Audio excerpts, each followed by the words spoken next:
오늘 여러분 핸드북에 있는 말씀이 열왕기하 20장이죠. 열왕기하 20장 1절에서 8절까지 말씀을 우리 같이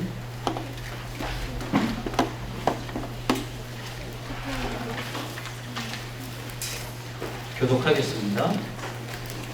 그때에 히스기야가 병들어 죽게 되매 아모스의 아들 선지자 이사야가 그에게 나와서 그에게 이르되 여호와의 말씀이 너는 집을 정리하라 내가 죽고 살지 못하리라 하셨나이다.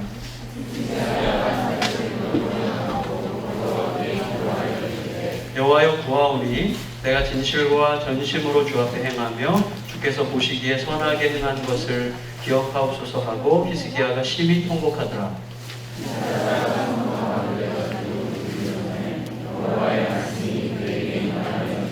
너는 돌아가서 내 백성의 주권자 히스기야에게 이르기를 왕의 조상 다윗의 하나님 여호와의 말씀이 내가 내 기도를 들었고 내 눈물을 보았노라. 내가 너를 낫게 하리니 내가 3일 만에 여호와의 성전에 올라가겠고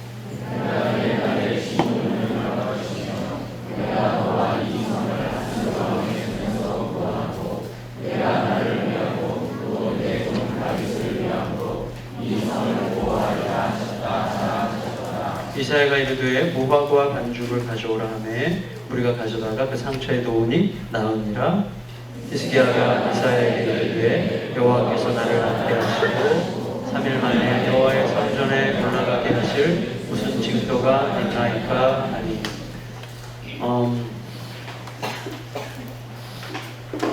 우리가 사실 내가 기대하는 바가 있고 기대하는 바에 의해서 행동하는 거죠.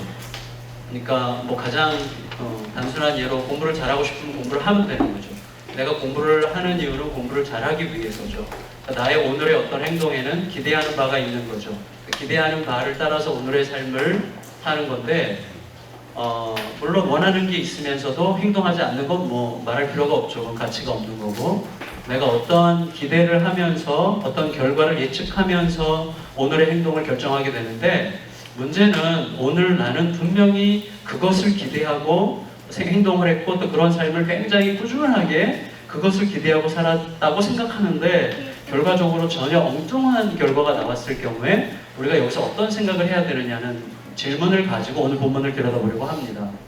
그러니까 우리가 가장 중요한 건 뭐냐면 가장 흔하게 우리 삶에서 경험하는 결혼하고 나중에 애 낳아서 키워보면 아시겠지만 꼭 하게 되는 말, 안 하는 가정들 정말 참 부럽습니다. 저는 많이 했는데 우리 집에서 어떻게 이런 애가 태어났지? 이런 말을 하게 되는 거죠. 어떻게 우리 집에서 이런 애가 태어났을까?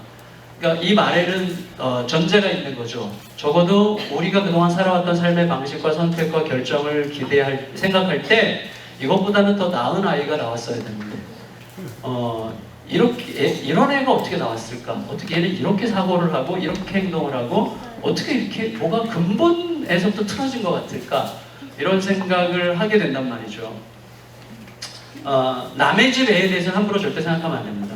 그리고 욥의 친구가 돼요. 욥의 새 친구가 되면 안 되죠. 남의 집 아이들에 대해서 절대로 그렇게 생각할 수 없지만 적어도 나의 문제에 관해서는 내 가정의 문제 혹은 꼭 이게 자녀가 아니더라도 내 삶의 모든 결과물들, 내 삶의 모든 열매들을 내 자녀라고 볼 수 있죠. 내가 다 낳는 거잖아요.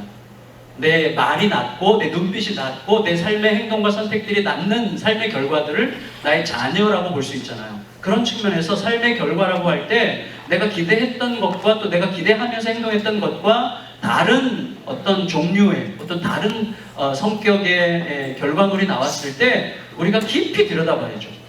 네, 어디 다른 집에 신방 가서 그 집에 어떤 어려움이 있을 때 이 어려움은 분명히 이것 때문일 거야 라는 전제를 가지고 대화하면 큰일 납니다. 그렇죠? 우리는 남의 문제에 관해서는 일단 듣기만 해야 돼요. 듣고 공감해야지 이랬기 때문에 이랬을 거야 라고 생각하면 우리는 심각하게 오해를 하거나 엄청난 상처를 줄 수 있죠. 그리고 내가 그런 처지에 있었을 때 누군가가 나에게 와서 그렇게 한다고 생각해 보세요. 너가 분명히 이래서 이런 걸 거야 아마 이렇게 말하면 그 주둥이 좀 꼬매라 이런 생각이 속에서 막 저절로 들지 않겠어요? 그냥 이런 욕이 막 나오죠 속에서. 와서 그냥 내 말을 들어줘야죠. 우리가 흔히 아는 건데 그렇지만 내 문제에 관해서는 아니죠. 내 문제에 관해서는 깊이 들여다봐야만 하는 거예요. 깊이 들여다봐야만 하는 거죠. 사실은 왜 오늘 이 이야기를 하게 되는가 하면 지금 제자들의 교회죠. 주기쁨 교회가 지난 30년 넘게 꾸준히 해온 게 있잖아요. 청소년 사역, 다음 세대 사역. 너무나 소중한 사역이라고 생각하고 저도 10년 전에 개척할 때 거기에 포커스를 뒀어요. 그래서 저희 교회도 다음 세대에 굉장히 많이 신경을 쓰고 저희는 지금 2년째 청소년에 초점을 맞춰서 청소년 사역들을 이제 굉장히 폭넓게 펼쳐가고 있는데 사실 다음 세대에서 생각을 참 많이 하게 돼요. 왜냐하면 생각해 보세요. 그 내면으로 좀 더 깊이 들어가서 우리가 살펴보기 전에 일단 표면적으로 생각할 때 충성, 헌신, 봉사라고 하는 세 개의 단어가 가장 잘 어울리는 성도들은 대한민국 성도들이었어요. 1970년대, 80년대를 거치면서. 그러니까 충성, 헌신, 봉사가 가장 잘 어울리는 성도죠. 전 세계적으로 한국교회 성도처럼 그렇게 열심히 기도하고 그렇게 열심히 헌신하고 그렇게 열심히 충성하고 교회를 집처럼 여기고 살고 심지어 교회가 너무 중요해서 가정이 막 엉망진창이 될 정도로 지금 교회에 집중하는 충성, 헌신, 봉사의 대명사처럼 여겨지는 대한민국의 성도들의 다음 세대는 망했죠. 지금 심각하게 망하고 있죠. 1년에 한 교단에서 주일학교가 10만 명씩 줄고 있잖아요. 대형 교단은 통합 측이나 합동 측이나 이건 엄청난 숫자죠. 진짜 어마어마한 건데 어떻게 이런 일이 생기느냐는 거죠. 그리고 우리의 자녀들도 잠재적 불신자들이죠. 잠재적 실천적 무신론자. 교회는 다니지만 행동으로는 하나님을 부인하는 그런 실천적 무신론자가 되어가고 있죠. 우리 자녀들도.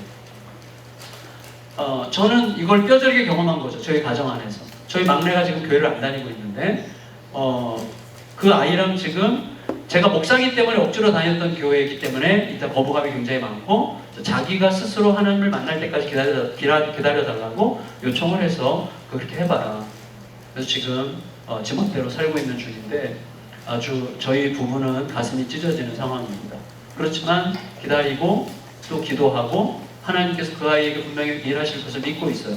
근데 어쨌거나 참 중요한 거는 뭐냐면 우리 세대, 특히 50대, 60대 이 세대들이 정말 신앙생활을 좀 열심히 했다고 생각해요. 교회밖에 모르고 헌신을 다했고 충성을 다했고 물론 그렇게 하면서도 굉장히 이기적으로 살았겠죠. 물론 자기중심적으로 살았겠지만 그래도 굉장히 열심히 살았다고 할 수가 있겠는데 그 다음 세대를 고스란히 잃고 있다면 여기에 뭐가 있는가? 저는 이제 그걸 하나님께서 알게 하셨고 깨닫게 하셨고 또 우리 아이한테 사과하고 우리 아이와의 관계 속에서 이제 지금 정말 인격적 대화 속에서 풀어가려고 이제 애를 쓰고 있는데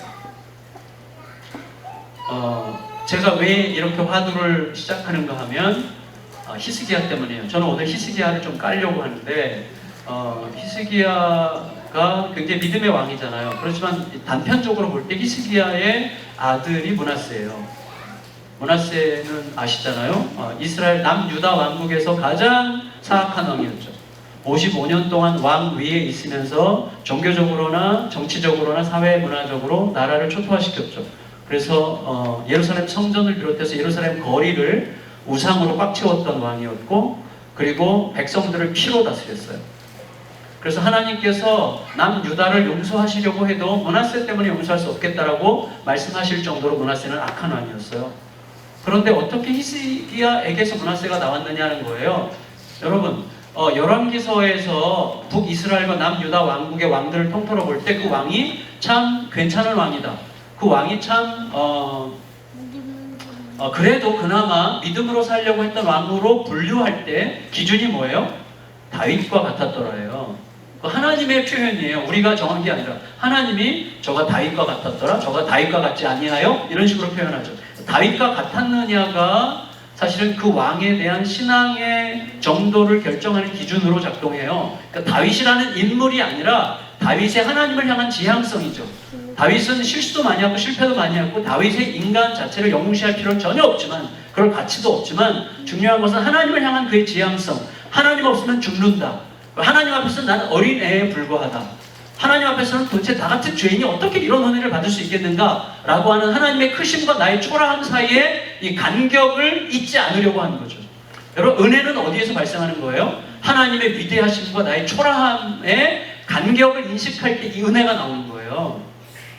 내가 뭐나 된 줄 알면 그때부터 은혜는 끝난 거예요. 은혜는 더 이상 없습니다. 왜? 내가 스스로 책임지니까. 뭐나 된 줄 알면 그때 큰일 난 거예요. 그래서 하나님의 크심과 나의 초라함 사이의 간격이 그래도 어느 정도 늘 지켜졌던 왕이 다윗이죠. 그 다윗과 같았더라죠. 그 다윗과 같았더라라는 게 그 왕의 하나님 중심성에 대한 굉장히 중요한 기준인데, 그런 평가를 받은 왕들이 많지 않아요. 몇 명 안 됩니다. 그 중에 하나가 히스기야예요. 그러니까 히스기야는 믿음의 왕으로 분류되는 사람입니다. 그런데 그 히스기야가 어떻게 했길래, 히스기야의 어떤 면모 때문에 므낫세 같은 자식이 태어났고, 그리고 므낫세 같은 자식이 나라를 그렇게 완전히 엉망진창으로 만들었겠는가라는 것에 대한 추적을 한번 해보고 싶었어요. 왜냐하면 이제 저에 대해서 반성하면서 그런 추적을, 제가 이제 열왕기하를 2, 3년 전에 교회에서 설교를 했는데, 그때 이제 추적하는 시간을 가졌는데, 여기에 뭔가가 있더라고요. 히스기야의 어떤 면이 므낫세에게 전달됐을 가능성이 엿보여서 그 부분을 좀 오늘 집중적으로 생각을 하려고 합니다. 그리고 그것은 단순히 우리 자녀 다음 세대뿐만 아니라 우리들의 삶의 많은 열매들, 나로서는 최선을 다했는데, 나로서는 열심을 다했는데, 나로서는 하나님 앞에 정말 죽어라고 했는 것 같은데 도대체 왜 삶이 이렇게 되는가라고 생각할 때 삶이라는 게 고통이 있냐 없냐 이게 아니라 하나님이 내 안에서 정말 생생하게 생명력 가득하게 하나님 생각하면 올 수 있는, 예수님을 생각하면 감격으로 올 수 있는 그 마음이 어느새 어떻게 나에게 사라졌지? 라고 생각할 때는 그 안에 뭔가 있는 거예요. 뭔가가 있는 거죠. 그래서 우리가 추적해 들어가야 되는 거죠. 먼저 그 배경을 생각해 볼 때 아까 우리가 읽었던 20장 1절이 참 중요하다고 생각이 됩니다. 20장 1절에 그때에 이렇게 시작이 돼요. 그때. 절 보세요. 이 그때가 언제냐면 아수르의 침공으로부터 기사회생했을 때를 얘기해요. 그 당시에 팔레스타인의 점령군은 아수르였죠. 그리고 바벨론이 조금 세력을 키우고 있긴 했지만 아수르의 정면으로 승부를 낼 만한 세력까지는 아직 안 컸고, 그리고 아수르에 대항할 만한 세력은 저 남쪽에 애굽이지만 애굽은 너무 멀고, 그러니까 팔레스타인에서 독주했어요, 아수르가. 그러니까 아수르 앞에 전부 다 엎어졌는데 이 히스기야, 남유다의 히스기야만큼은 반아수르 정책을 펼쳤어요. 왜냐하면 아버지에 대한 거부감 때문이었던 것 같은데, 아버지가 아하스 왕이죠. 아하스가 하나님 앞에서 하나님을 의지하는 것 같이 하면서 아수르를 의지했어요. 그래서 그 유명한 보라 처녀가 잉태하여 아들을 낳으리니 그 대목이 그 대목이죠. 그래서 이사야 선지자가 히스기야의 아버지 아하스한테 가가지고 하나님께서 그 당시에 북이스라엘과 아람 연합군이 북이스라엘의 아람 연합군이 남유다를 침공하려고 할 때 하나님께서 믿음으로 버텨라, 견뎌라 라는 용기를 주기 위해서 아하스를 보냈을 때 너가 하나님이 널 도우실 거니까 하나님께 뭔가 징조를 구해봐라 그랬을 때 아하스가 뭐라고 그래? 나는 하나님 시험하지 않겠다고 그러죠. 난 하나님을 시험하는 그런 유치함에 빠지지 않겠습니다라는 식으로 얘기를 했는데, 사실은 이미 아수르에게 지원군 요청서를 보낸 상태였죠. 그러니까 속으로 나를 도와줄 수 있는 자가 이미 있는 상태 속에서 하나님 앞에 하나님 시험하지 않겠습니다라고 말하는, 마치 돈을 이만큼 쟁겨놓고 나는 다 버릴 수 있습니다라고 말하는 것 같은 아나니아 같은 범죄죠. 근데 그렇게 한 것에 대해서 하나님께서 아하스를 굉장히 판단하셨죠. 아하스에게 굉장히 무서운 말씀을 하셨죠. 그것의 반작용 때문이었을 것 같은데 히스기야는 반아수르 정책을 펼쳤어요. 그래서 아수르를 의지하지 않겠다라고 결정을 했는데, 그것 때문에 아수르 입장에서는 이 히스기야만 잡으면 자기가 마음껏 이제 휘두르는 거죠. 그러니까 히스기야를 잡는 건 식은 죽 먹게요. 그래서 어떻게 했는가 하면 20만 대군을 파견했어요. 20만 대군을 파견해서, 예루살렘 성은 그렇게 큰 성이 아니죠. 20만 명이면 몇 겹으로 쌀 수 있는데, 그러니까 완전히 고사시키는 작전으로 예루살렘 성을 포위했어요. 그리고 이제 예루살렘이 죽어가는 거죠. 그런 상황에서 아수르가 예루살렘을 포위했다는 것은 더 이상 기댈 곳이 없고 이제 끝났다는 뜻이죠. 현실적으로는 더 이상 어떻게 회생할 길이 없는 거예요. 그런데 그때 히스기야가 할 수 있는 건 하나밖에 없죠. 우리가 흔히 얘기하는 것처럼 하늘은 열려 있다. 그래서 이제 아수르 왕이 보낸 편지를 가지고 성전으로 올라가서 하나님을 향해서 호소하고 기도하죠. 그러고 나서 어떤 일이 있었는지 아시죠? 그 다음날 아침에 아수르 군대가 전멸했죠. 18만 5천 명이 죽었어요. 뭐 돌림병이 걸렸는지 전염병이 걸렸는지 어떻게 됐는지 하여튼 18만 5천 명이 죽고 그들은 퇴각했죠. 그러니까 자, 그때에 있다가 그때 잘 그러면 이 분위기를 타세요. 이 분위기를 타는 게 중요해요. 히스기야 입장에서는 어떤 느낌이에요? 이제 된 거죠. 이때가 히스기야가 39살쯤 됐을 때인데, 그러니까 왕 25살에 왕위에 올라서 14년째예요. 그러면 다윗과 같았더라라고 하면 다윗은 30살에 왕이 돼서 40년 다스렸죠. 그리고 아직 굉장히 많이 남은 거고, 그때의 상황에 따르면 히스기야가 이제야말로 나라를 제대로 갱신하고 원하는 정치를 펼칠 수 있을 그런 시기죠. 뭔가 기대감을 가지고 부르릉거리는 마음을 가지고, 그리고 아수르 그 20만 대군이 버리고 간 전리품만 거둬도 한 몇 년은 그래도 웬만큼 쓸 수 있는 여러 가지의 어떤 전리품들을 거두고, 그러고 나서 나라가 이제 비교적 안정적으로 갈 수 있고 당분간 아수르가 쳐들어올 가능성은 없고, 그러니까 이제 뭔가 시작할 수 있는, 이제 됐다, 이제 뭔가 할 수 있겠구나, 이제 뭔가 제대로 해보겠구나 라고 생각하는 바로 그때의 병이 걸린 거예요. 근데 그 병이 죽을 병이었어요. 그러면 적어도 하나님과 우리와의 관계 속에서의 영적인 흐름을 타서 생각한다면, 하나님께서 아수르로부터 이 엄청난 시련, 히스기야 인생 최대의 시련으로부터 벗어나게 하셨단 말이죠. 그래서 엄청난 승리를 거두게 하신 직후에 병이 걸렸다면, 하나님께서 선지자, 이사야 선지자였죠 그때. 이사야 선지자를 보내서 하실 수 있는 말씀이, 히스기야가 기대했음직한 말씀은, 또 당연히 그렇게 기대할 수밖에 없는 말씀은, 히스기야야, 얼마 전 아수르도 물리쳤는데 이게 대수겠냐, 이겨낼 수 있어, 걱정하지 마, 믿음으로 이겨내, 그리고 이 질병도 이기고 함께 가자, 뭐 이런 종류의 말씀을 하셔야 되는 거 아닙니까? 갑자기 열이 나네. 그렇게 하셔야 되는 게 그러니까 우리가 생각하는 흐름상 그런 말을 기대할 수밖에 없잖아요 지금. 그런데 하나님께서 이사야 선지자를 통해서 말씀하신 건 뭐냐면, 죽을 병이야, 못 날 거야, 집안 정리해, 이거였어요. 그러니까 이런 상황이 되면 어떻게 되죠? 마음이 상하죠. 히스기야가 마음이 상했어요. 이미 선고를 받았어요. 죽을 거라고.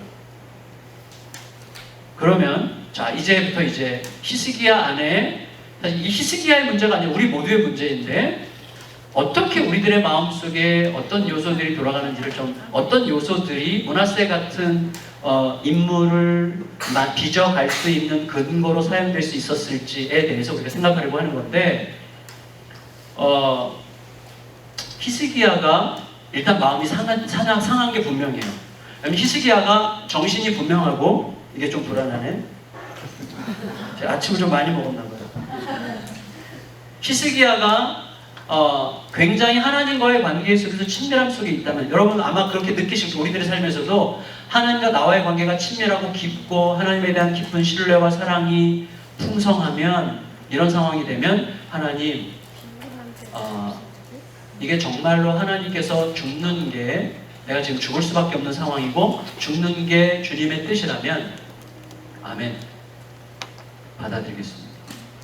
이게 주님의 뜻이라면 이것도 유익한 줄 압니다. 이 나라를 아시고 모든 걸 아시는 하나님께서 지금 내가 죽는 게 주님의 뜻이라고 하신다면 기꺼이 받아들이겠습니다. 근데 하나님, 한 가지만 묻겠습니다. 왜 죽어야 돼요? 왜 지금 죽어야 됩니까? 라고 물으면 되는 거예요. 저는 신앙생활을 질문이라고 확신해요. 그러니까 애들이 한참 커갈 때, 언제까지 커가죠? 질문할 때까지 크는 거예요. 조금 머리가 크면 질문을 더 이상 안 하죠. 그래서 부모한테 묻지도 않고 부모가 말하는 것을 듣기 싫어하죠. 자기 스스로 충분히 살 수 있는 근거를 충분히 가지고 있다고 생각하기 때문에 더 이상 못 자라는 거예요. 질문이 끊어지는 순간. 신앙은 죽을 때까지 질문하는 거라고 저는 생각합니다. 죽을 때까지 하나님 앞에 묻는 거예요. 하나님, 제가 죽는 게 주님의 뜻이라면 기꺼이 받아들이겠습니다. 주님의 뜻인데 내가 받아들이지 못할 이유가 뭐가 있겠습니까? 그러나 왜 이 타이밍에 죽어야 되는지를 가르쳐 주십시오 라고 히스기야가 하나님께 물었다면 굉장히 다른 양상으로 진행됐을 가능성이 있어요. 그렇게 느껴져요. 그런데 히스기야는 일단 성전으로 가지 않아요.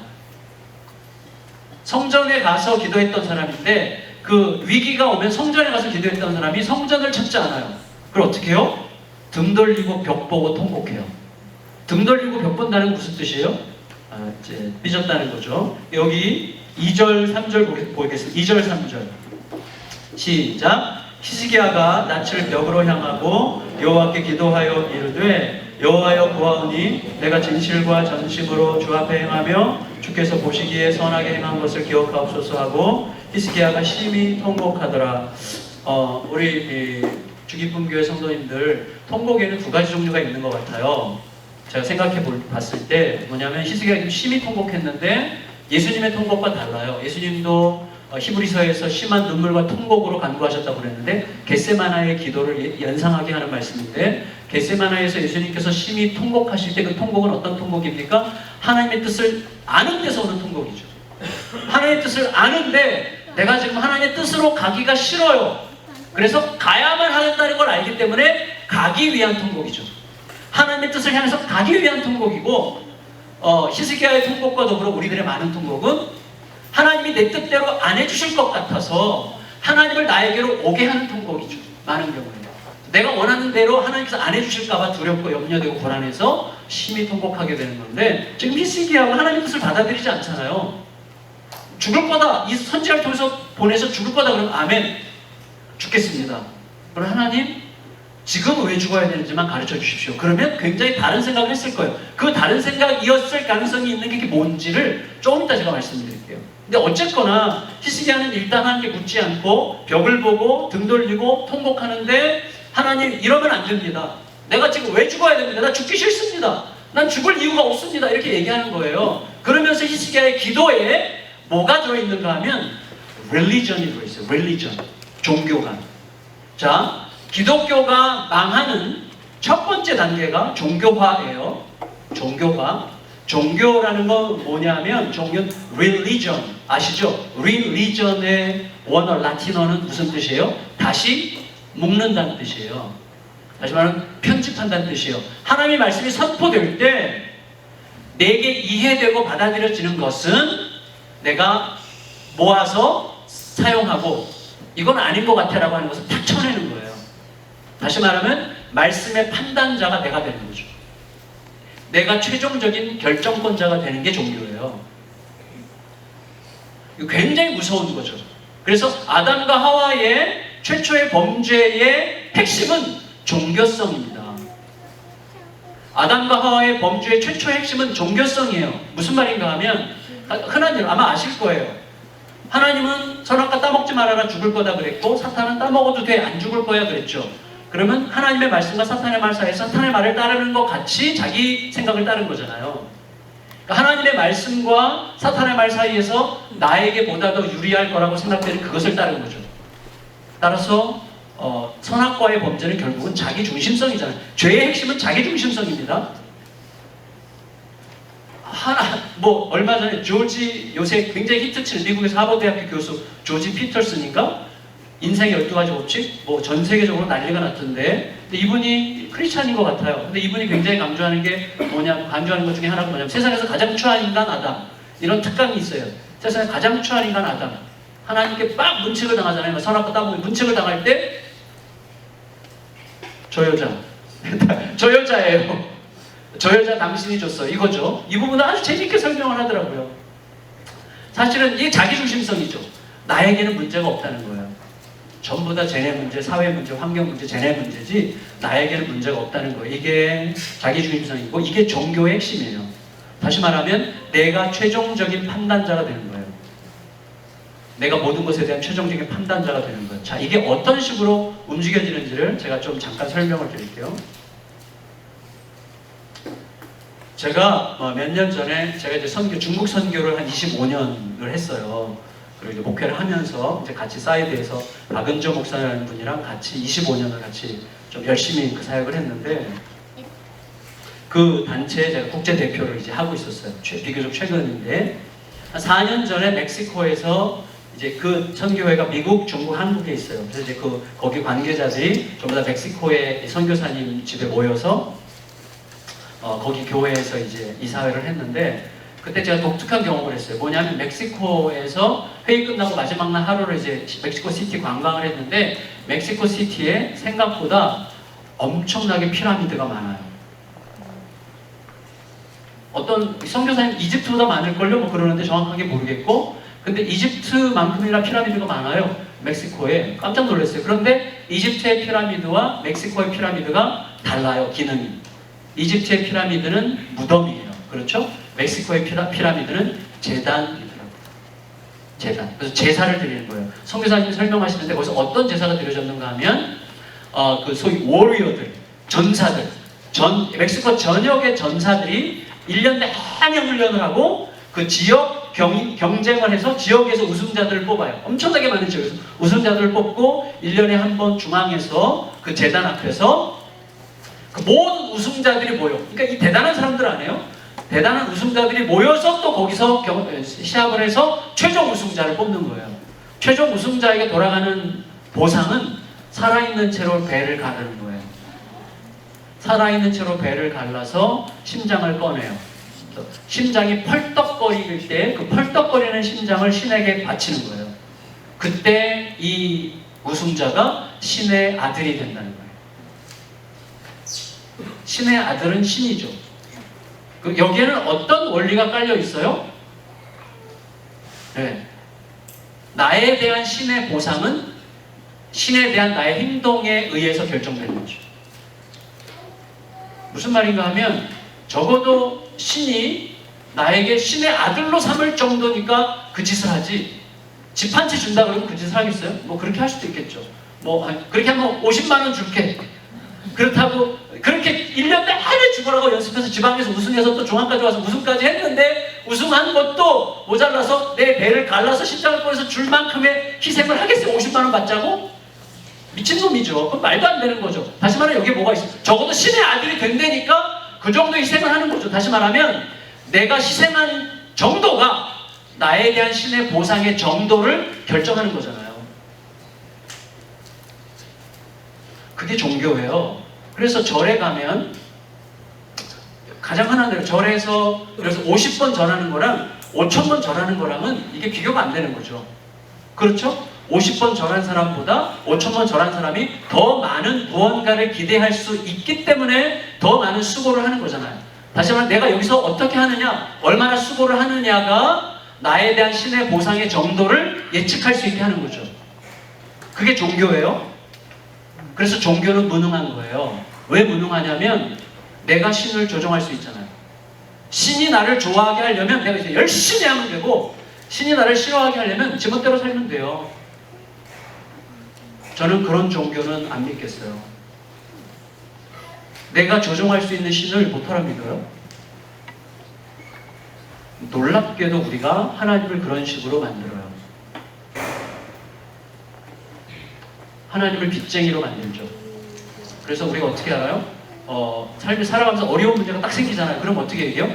어떻게 나한테 이러실 수가 있습니까? 내가 그동안 어떻게 살았는데? 다시 한번 보죠. 그동안 내가 하나님 앞에서 열심히 살아왔던 모든 삶은 하나님께서 나에게 때가 되면 갚으셔야 되는 빚이죠. 나한테 이럴 수 있습니까? 내가 그동안 어떻게 살았는데? 하나님께서 갚으셔야 되는 거예요. 다시 말하면 내가 행동한 만큼 신은 나에게 갚아야 되는 거예요. 그래서 나의 모든 역사의 선행과 헌신과 충성과 봉사는 전부 다 하나님께 빚을 쌓아놓는 거죠. 그게 종교예요. 결국 종교의 주인은 누구죠? 나죠. 신도 내가 조종하잖아요. 신이 나에게 잘하게 하려면 내가 열심히 하면 되고 신이 나에게 별로 관심을 갖지 않게 하려면 간단해요. 지멋대로 살면 돼요. 그러니까 내가 신을 조종할 수 있어요. 그래서 종교는 무능한 거예요. 기독교 신앙은 뭐예요? 우리가 아직 죄인 되었을 때 우리를 위하여 하나님께서 자기 아들을 보내신 거죠.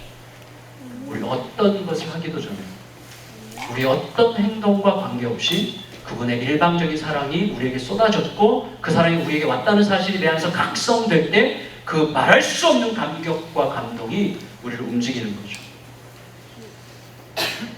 이건 굉장히 쉬운 문제예요. 왜냐하면 남녀 간의 관계를 보세요. 남자가 여자 자매한테 엄청 잘해. 막 죽으라고 잘해. 막 감격하려고 그랬는데 나중에 알게 됐어. 얘가 나한테 뭔가를 얻어낼 게 있어서 잘하는 거야. 그러면 깨지는 거예요.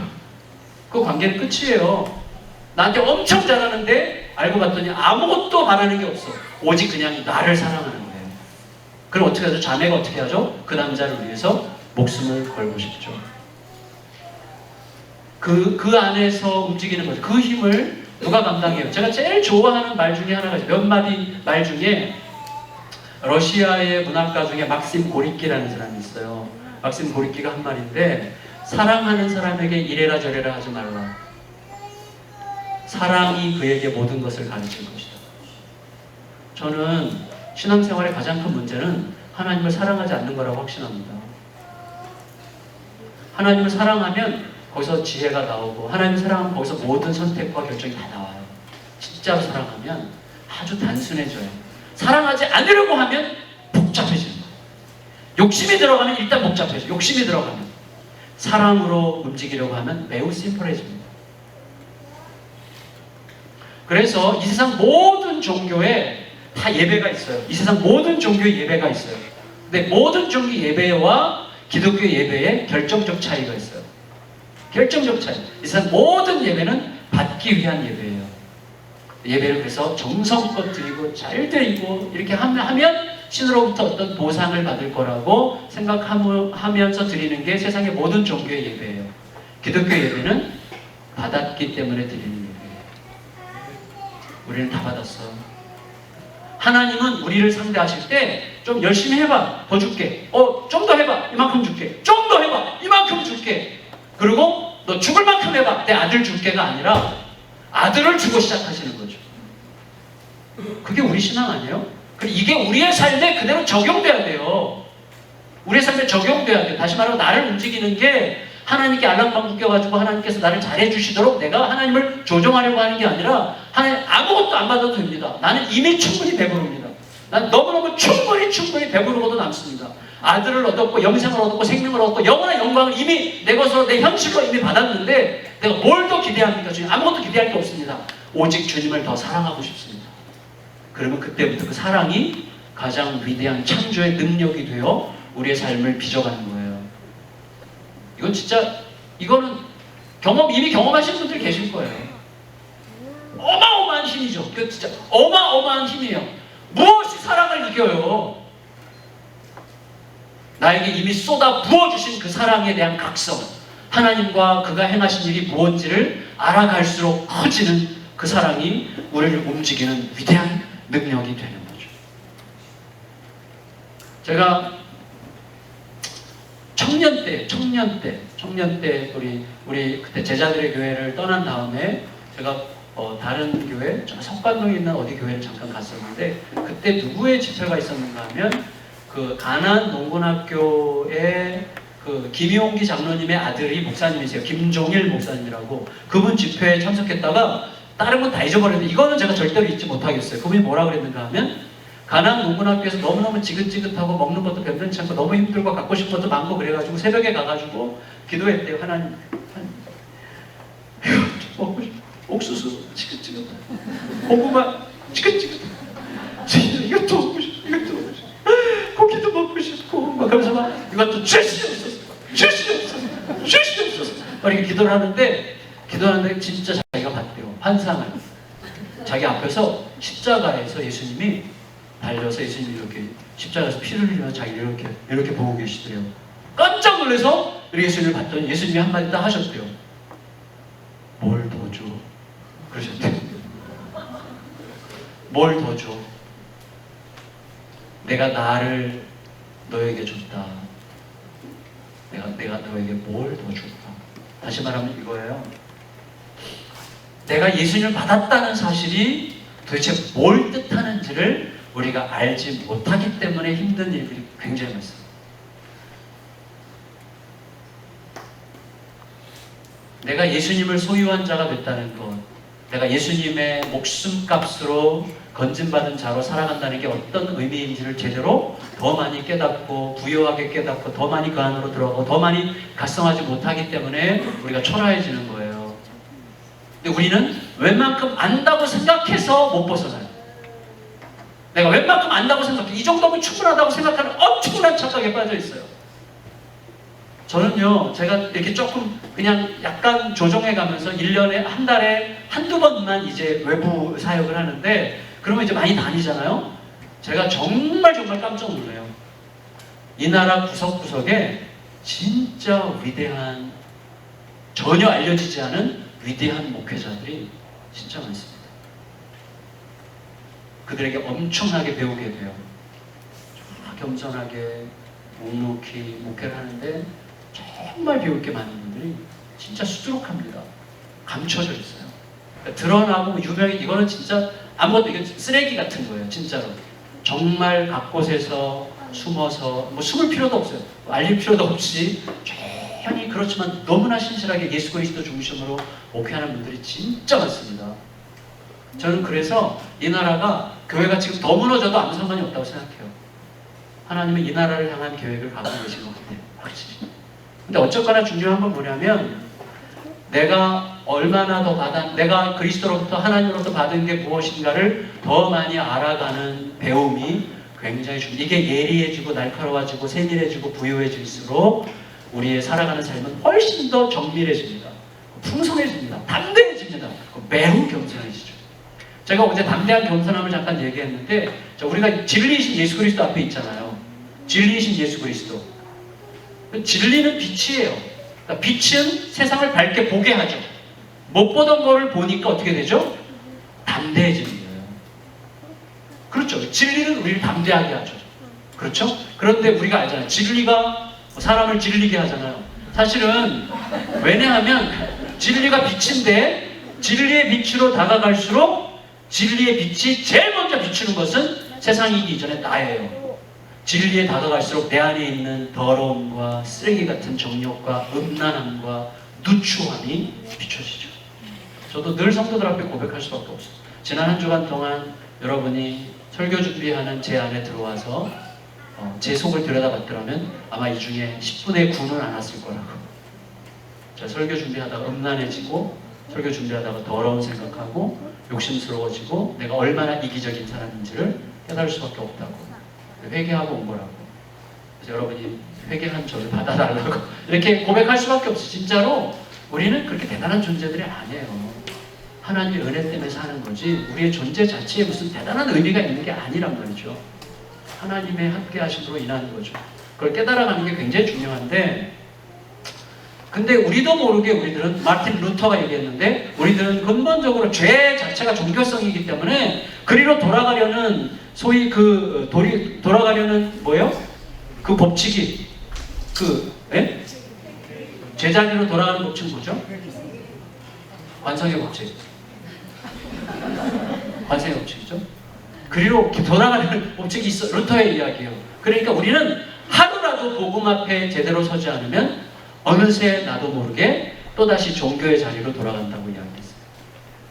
그건 히스기야도 능사가 아니에요. 히스기야도 통뼈가 아니에요. 히스기야도 똑같은 거예요. 하루라도 하나님 앞에 온전하게 서지 못하면 우리는 또다시 종교로 돌아가요. 그래서 내가 주도하려고 그러고, 내가 중심이 되고, 내가 주인공이 되고, 내가 인정돼야 되고, 내 존재를 증명하는 기쁨으로 살고, 내 존재가 사람들에게 알려지지 않고, 내 존재가 인정되지 않는 것을 못 견디고, 내 존재가 상대적으로 초라해지는 것을 못 견디는 거예요. 그러니까 내 존재를 상대적으로 초라하게 만드는 것 같은 존재가 있을 때 그것 때문에 주눅들 거 하나도 없어요. 그걸 기뻐하면 되는 거예요. 그렇지 않아요? 모르셨구나. 그걸 기뻐하시기 바랍니다. 제가 안산 동산교회라는 곳에서 고교육자 생활할 때, 그 이제 교육자들이 한 60명 정도 이렇게 됐거든요. 근데 그 교육자들 중에 김인중 그 담임 목사님이 이렇게 예배를 하나 선택을 했어요. 예배를 하나 신설을 했어요. 신설. 그러니까 20, 30대의 젊은 부부들을 위한 예배를 오후에 신설을 하고, 김인중 목사님이랑 저랑 또 이규현 목사하고 제가 정말 좋아하는 친구들, 이 세 사람이 돌아가면서 이제 주일날마다 설교를 하는 거예요. 그런 일을 이제 맡게 됐는데, 제가 주일마다 제 친구 이규현 목사가 설교할 때마다 스트레스가 보통 스트레스가 아닌 거예요. 설교를 엄청 너무 잘하는 거예요. 설교를 친구가 너무 잘하고 너무 은혜롭고, 그리고 이 친구가 설교할 때 성도들이 너무 은혜를 많이 받고, 성도들이 막 아멘 할 때마다 저 뒤에서도 아멘 해야 되는데 저는 아멘이 안 돼. 속으로 막 쫄리는 거야. 막 쫄리고, 나 다음 주에 나 망했다. 다음 주에 나 설교를 어떻게 해야 돼? 이런 생각을 하는 거예요. 그래서 이 상태로는 내가 목회자가 될 수 없겠구나, 그런 생각을 하고 하나님 앞에 막 지혜를 구해서 어떻게 하면 좋겠습니까 했는데, 어느 날 하나님이 그런 마음을 주셔가지고, 내가 저랑 이제 동갑내기 친구인데, 내가 이규현을 존경하고 사랑할 수밖에 없는 이유 10가지를 수첩에 썼어요. 내가 이규현을 존경하고 사랑할 수밖에 없는 이유 10가지를 수첩에 쓰고, 이거를 달달달 늘 보고 다녔어요. 그 이 친구 설교하는 날 전에는 또 이 친구 좋아하고, 그리고 설교 전에 막 기도해서, 주여 이규현 목사 설교에 은혜를 주시고 제가 질투하지 않고 은혜를 받게 하여 주시옵소서, 엄청나게 기도를 했어요. 제가 깜짝 놀란 게, 어느 날 제가 아멘하고 있더라고요. 어느 날 아멘이 되더라고요. 제가 이 친구를 진짜로 사랑하게 됐어요. 그래서 제가 이 친구한테 고백을 했어요. 규현아, 나 솔직히 이랬다? 그랬더니 이 친구가 저한테, 너 어쩜 그렇게 나랑 똑같냐? 자기도 내가 설교할 때마다 그랬다는 거예요. 그때 너무 힘들었는데 하나님의 은혜를 주셔가지고 이겨낼 수 있어요. 그래서 둘이 평생의 친구가 돼서요, 제가 화성에다가 개척할 때 그 친구도 화성에서 목회를 해요. 저희 교회에서 한 30분 떨어져 있는 곳인데, 저희 자기네 교회 성도 10가정을 저희 교회 개척 멤버로 파송해줬어요. 그래서 저희 교회랑 이제 형제로 이제 같이 지내죠. 아주 뭐 서로 너무 가깝죠. 평생에 이제 동역자가 됐는데, 하여튼 참 이게 쉬운 일이 아니에요. 그러니까 우리는 자기 존재감을 숭배해. 이게 우리의 마지막 싸움이에요. 내 존재. 내가 사람들과 받아들여지느냐, 내 존재가 무기력한 존재로 이대로 끝나는 거 아니냐, 이런 식의. 그러나 예수 그리스도가 내 존재의 근거임을 진짜로 깨달으면요, 정말 대단한 사람들이 왔을 때 그를 즐기게 돼요. 그걸 즐거워하게 돼요. 그걸 축복하게 되지, 상대적 질투심에도 하지 않습니다. 예수님이 그만큼 매력적인 분이세요. 예수님이 그렇게 크신 분이세요. 예수님이 그렇게 충분한 분이세요. 그 충분히 아름다우시고 매력적이신 그 예수님으로 충만하여 우리가 이 올무에서 벗어나는 은혜가 임하시기를 축복합니다. 그런데 히스기야가 올무에 빠졌어요. 자, 히스기야의 기도를 다시 한번 보세요. 3절 시작. 내가 진실과 전심으로 주 앞에서 행하며 주께서 보시기에 선하게 행한 것을 기억하옵소서 하고, 히스기야가 심히 통곡하다. 히스기야의 기도를 지금 보세요. 뭐라고요? 하나님, 내가 그동안 어떻게 진실되게, 어떻게 전심으로 주 앞에 행했고, 또 주께서 보실 때 어떻게 선하게 행한 것을 기억하신다면, 이럴 수 없죠. 이러시면 안 되죠. 내가 그동안 어떻게 했는데, 내가 어떻게 열심히 살았는데, 어떻게 선하게 했는데, 어떻게 진실되게 했는데, 어떻게 충성을 다했는데 나 이러실 수가 있습니까? 나는 이것보다 더 나은 대접을 받을 자격이 있지 않습니까? 하면서 자기의 자격을 하나님 앞에 내놓고 있어요. 난 이것보다 더 나은 대접을 받을 자격이 있다고요. 그렇게 얘기하는 거예요. 히스기야뿐만 아니라 우리 모두가 이렇게 될 수 있어요. 우리 모두가 한순간에 내가 살아왔던 모든 방식이 하나님 앞에 내 주장과 내 의와 내 공로와 하나님께서 갚으셔야만 되는 빚이 되는 거예요. 그때 이미 우리는 마음으로부터 하나님으로 떨어졌죠. 하나님이 나의 아버지이시기에 나로서 너무나 충분하고 오늘 죽어도 충분합니다. 그럼 물어야죠. 하나님, 내가 죽는다면 이 백성은 어떻게 해야 돼요? 하나님, 지금 내가 왕인데, 저를 왕으로 삼으신 분이 하나님이신데, 내가 죽는다면 하나님의 대안이 뭔지 가르쳐 주시면 곱게 죽겠습니다. 이 백성은 어떻게 해요? 이 백성은 어떻게 해요, 하나님? 이렇게 말했어야 되는 거예요. 히스기야는 철저하게 자기 문제로 가지고 가요. 그리고 자기 공로를 내세워요. 나는 이것보다 더 나은 대접을 받을 수 있도록 그동안 살아오지 않았습니까? 라고 이야기함으로써 자기 마음속에 하나님과 뭔가 영적으로 이격되어 있다는 사실을 지금 스스로 고백하고 있어요. 히스기야의 두 번째 문제는 여기에 있어요. 7절, 8절 다시 한번 읽겠습니다. 7절, 8절 시작. 이사야가 이르되 무리가 가져다가 그 상처에 놓으니 나으니라. 히스기야가 이사야에게 이르되 여호와께서 나를 낫게 하시고 3일 만에 여호와의 성전에 올라가게 하실 무슨 징표가 있나이까 하니. 여러분 보세요. 하나님은 어제도 말씀드렸죠. 하나님은 말씀이 현실이죠. 그래서 하나님의 말씀은 곧 약속이고 약속이 주어지는 순간 현실이 되는 거예요. 이미 현실로 받으면 돼요. 빛이 있으라 하시면 빛이 있었어. 그러니까 약속이 있느냐, 그분이 말씀하셨느냐만 붙들면 돼요. 왜? 그건 이미 현실이에요. 그때가 언제일지 모르겠지만 그래도 현실이에요.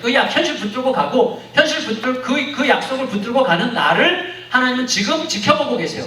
제가 제 자신에게 늘 말하는 게 이거예요. 어제까지 우리 모두에게는 과거를 돌아볼 때 정말 하나님은 어떻게 그렇게 정확하게 인도하셨지? 라고 말할 만한 게 다 있죠. 진짜 하나님 너무나 정확하게 인도하셨어. 그렇죠? 인도하신 하나님, 우리가 다 고백이 있어요. 간증이 있어요. 그렇죠? 근데 놀랍게도 내 앞에 있는 일에 대해서는 동일하게 두려워해요. 다시 말하면 인도하신 하나님과 인도하실 하나님이 달라. 그래서 제 자신에게 늘 이야기하는 게 있어요. 야, 인도하신 하나님이 인도하실 하나님과 같은 하나님이야. 걱정하지 마. 이렇게 얘기해요. 두 번째, 오늘 나를 만나고 계시는 하나님은 나의 내일을 지금 보고 계시죠. 그렇죠. 그러니까 나의 내일을 보면서 오늘 나를 만나시는 하나님이기 때문에 내가 오늘 그분과 교통하고 있다면 그것은 나의 내일을 사는 셈이나 마찬가지죠. 그걸 제 자신에게 늘 말해요. 너가 오늘 만나는 하나님은 너의 내일을 보면서 오늘 너를 만나고 계신다. 걱정하지 마. 오늘 그분이 원하시는 것을 하면 그게 내일을 위한 가장 확실한 준비야. 그래서 제가 교회를 개척하면서 저희 교회 별명이, 저희 개척하고 2년쯤 됐을 때 CBS에서 뭘 하겠다고 이렇게 왔어요. 그때 제가 순간적으로 대답을 했어요. 예수양남 교회를 뭐라고 생각하십니까? 그래서 제가 대답하는 교회라고 생각합니다. 저희는 대답만 하려고 합니다. 저희 교회 별명이 대답하는 공동체가 됐어요. 그 책으로 나왔는데 대답하는 공동체. 볼 가치는 없어요. 근데 어쨌거나 대답하는 공동체. 그래서 대답하는 게 중요해요. 왜? 대답하면 내일을 사는 거예요. 왜냐하면 나에게 대답하게 하시는 그분은 나의 내일을 보시면서 오늘의 나를 상대하고 계시기 때문이죠. 잊지 않으려고 해요. 그게 너무나 중요해요. 그런데 하나님의 말씀은 현실인데 하나님께서 이사야 선지자를 통해서 히스기야에게 뭐라고 하셨어요? 이거 나았다. 그래서 나으니라 선언이 됐어요. 나으니라 선언이 됐고 이거 난 거예요. 근데 히스기야가 뭐라고 그래요? 이게 내게도 설득이 될 수 있도록 객관적 징표를 보여달라고 요청해요. 다시 말하면 내가 이해할 수 있도록 증거를 주세요. 하나님의 말씀만으로는 내게 충분치 않으니 객관적으로 내가 이해할 만하다, 받아들일 만하다라고 믿을 수 있는 객관적 증거를 저에게 좀 보여주세요 라고 하는 거기 때문에 저는 히스기야의 이 징표를 저는 그렇게 가치 있게 여기고 싶지 않습니다. 보지 않고 믿는 자가 복되더라고 말씀하셨죠, 예수님께서. 그렇죠. 그러면 받기 때문에 믿는 건 뭐죠? 믿음이 아니에요. 그건 뭐죠? 반응이에요. 받기 때문에 믿는다는 것은 그건 믿음이 아니에요. 받기 때문에 본 것에 대해서 반응하는 거지 믿는 게 아니에요. 믿음은 안 보는 거예요. 안 보일 때 믿는 거지 보인 것에 대해서 움직이는 것은 반응했다는 뜻이지 그건 믿었다는 뜻이 아닙니다.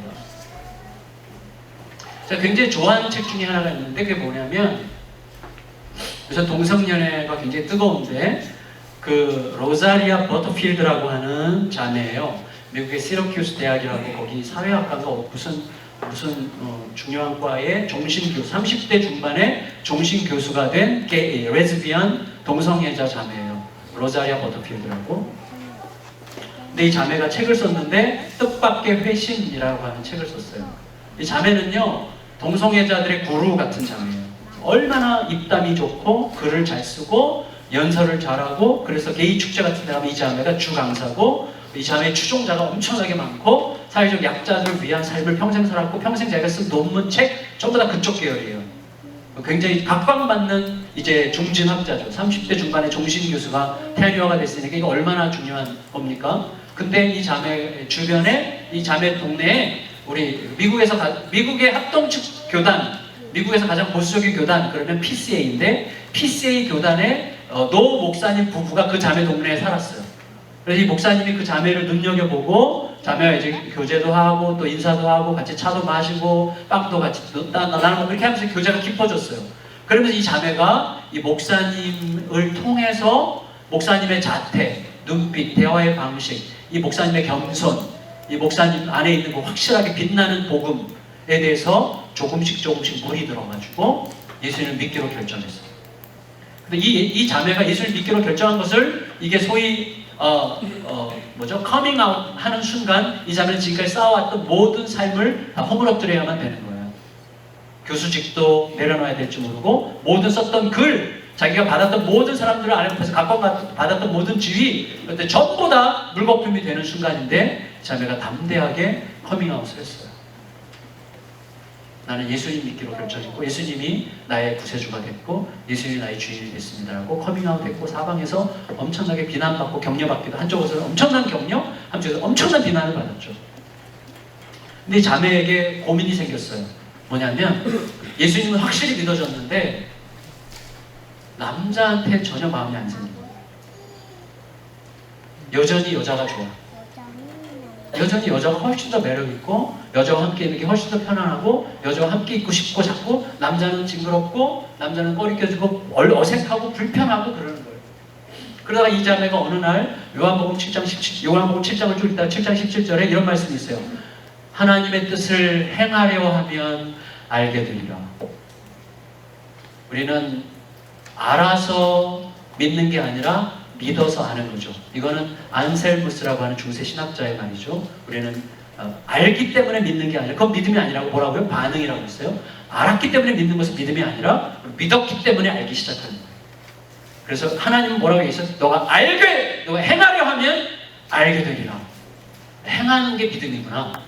이 자매가 깨닫고 이 노 목사님에게 부탁을 했어요. 목사님, 저 남자한테 시집 갈래요.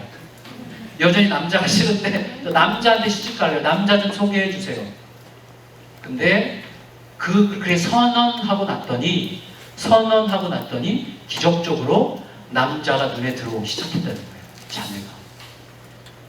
자매가 믿음으로 선언하고 났더니 기적같이 남자들이 눈에 들어오고 관심이 가고 호감이 가기 시작했다는 거예요. 남자한테 선언하고 나니까 이게 놀라운 간증이에요.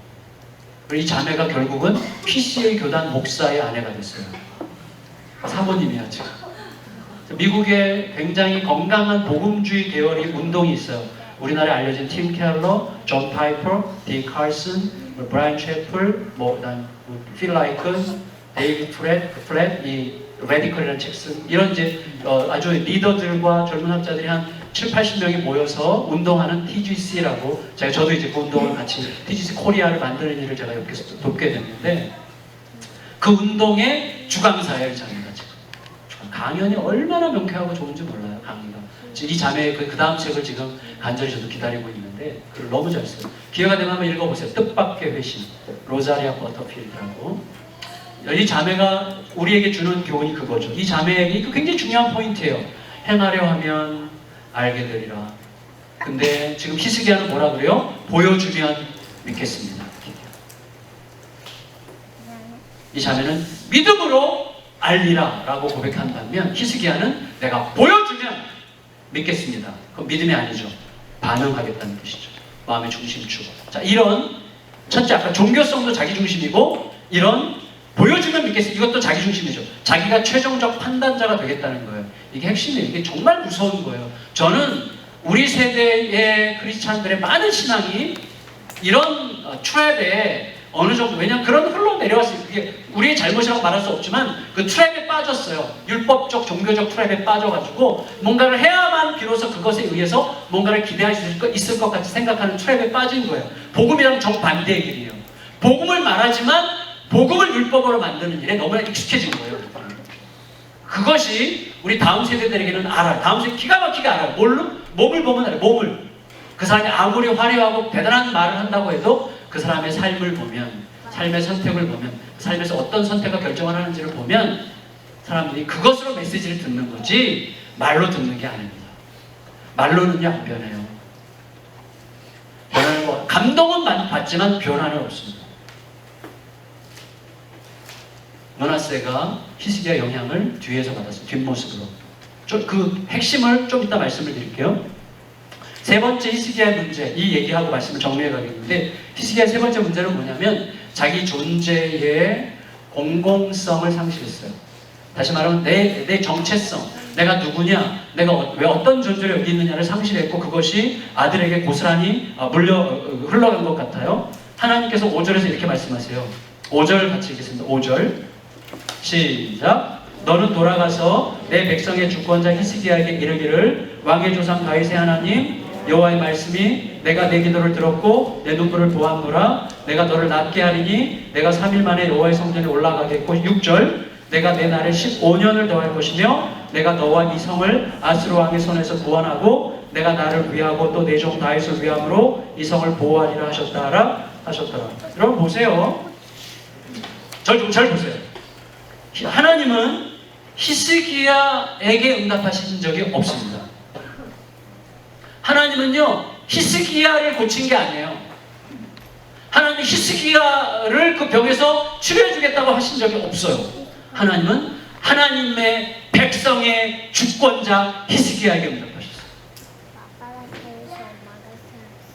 다시 말하면 히스기야가 남유다 예루살렘의 왕이었기 때문에 백성들을 책임지는 자고 굉장히 퍼블릭한 존재, 굉장히 공공성이 있는 존재였기 때문에 그에게 응답하심으로 그의 응답이 백성들에게 결국 유익되게 하시기 위해서 응답하신 것이지 히스기야 개인에게 응답하신 게 아니라는 거예요. 그게 6절에 이렇게 되어 있는 거예요. 보세요. 우리가 읽었지만 내가 내 날에 15년을 더할 것이며 내가 너와 이 성을 아수르 왕의 손에서 구원하고, 뭐라 했어요? 내가 나를 위하고 하나님의 이름을 위해서 내 종 다윗을 위함으로 뭐라고 그랬어요? 이 성을 보호하리라.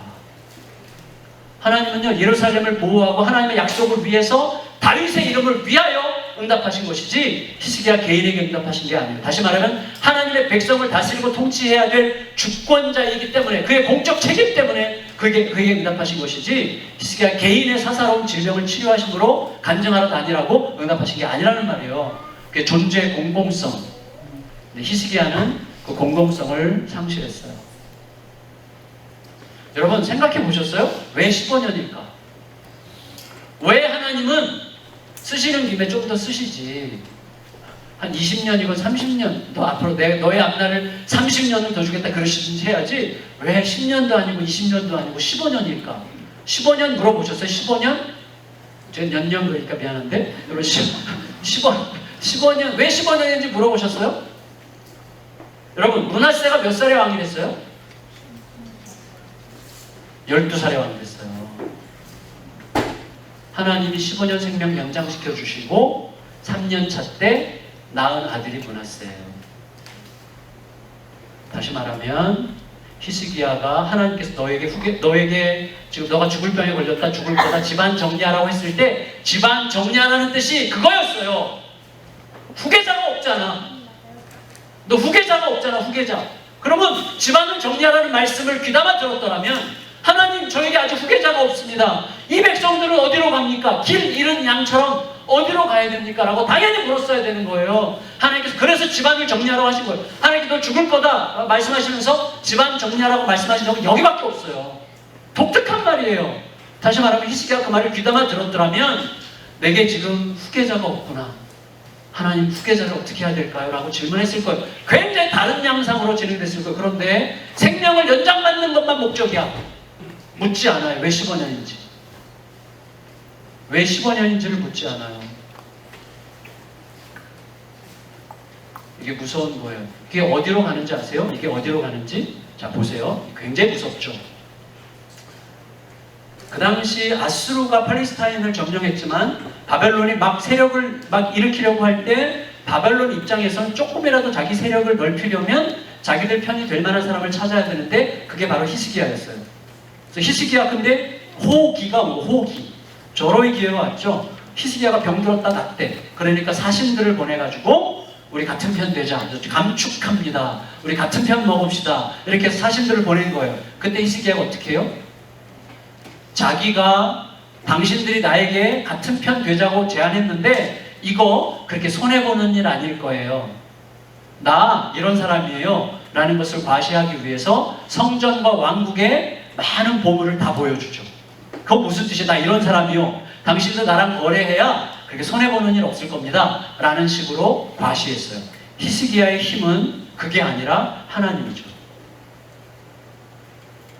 그게 하나님 앞에 굉장히 꺼리껴지는 거죠. 하나님이 굉장히 싫어하셨어요. 그래서 이사야 선지자를 다시 보내시죠. 다시 보내서 히스기야 너 왜 이랬니? 너 진짜 큰일 날 짓을 했구나.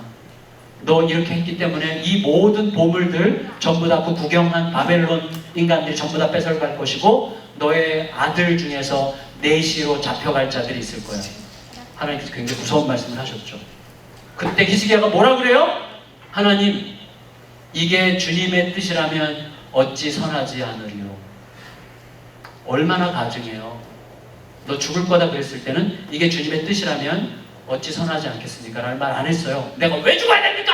그랬다가 너의 다음 세대가 큰일 날 거다 그랬더니 하나님, 이게 주님의 뜻이라면 어찌 선하지 않으리요? 내가 살아있는 동안에 평안이 있다면 상관없습니다. 이런 식으로 얘기해요. 히스기야가. 자기 존재가 얼마나 공적 존재인지, 내 존재가 내 다음 세대와 내 나를 둘러싸고 있는 사람들에게 얼마나 중요한 의미와 가치를 흘려보내야 되는 존재인지를 완전히 망각하고 있어요. 내가 살아있는 동안에만 별일 없다면 어찌 선하지 않겠습니까? 괜찮습니다. 이딴 식으로 정말 추잡하게 이야기를 했어요. 저는 히스기야의 이런 면들이 그 다음 세대에 고스란히 흘러갔을 거라고 확신해요. 여러분, 그 정신으로 15년 동안 므낫세를 키운 거예요.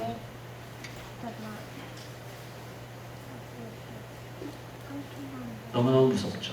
너무너무 무섭죠. 우리가 그걸 알잖아요. 자녀들은 부모의 잔소리를 절대 변하지 않잖아요. 부모의 충고나 잔소리로는 절대 변하지 않습니다. 오직 자녀는 부모의 뒷모습으로 변하는 거죠. 몸으로 변해요. 몸.